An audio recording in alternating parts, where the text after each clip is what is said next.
ऐसा एक्सपीरियंस रहा दुनिया में पाकिस्तान के नाम को उन जगहों तक ले जाने में आपको क्या लगता है कि आर्ट, लिटरेचर ये कितना किरदार अदा कर पाए हैं? अपने एक्सपीरियंस के मुताबिक हमें बताइए। अदब तो किसी भी कौम की रूह को समझने का चोर दरवाज़ा है।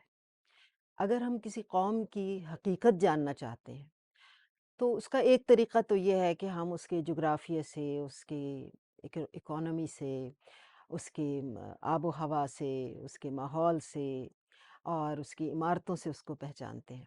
लेकिन दूसरा और ज़्यादा पायदार तरीक़ा ये है कि हम उसके अवाम के ख़्वाबों से, उनकी तमन्नाओं से, उनकी उमंगों से पहचानने की कोशिश करें कि कोई कौम क्या चाहती है, उसके इरादे क्या हैं, उसके ख़्वाब क्या हैं, उसकी आरज़ुएँ क्या हैं। इस मकसद के लिए अदब सबसे बेहतर रास्ता है, तरीक़ा है और जैसे मैंने कहा कि चोर दरवाज़ा है।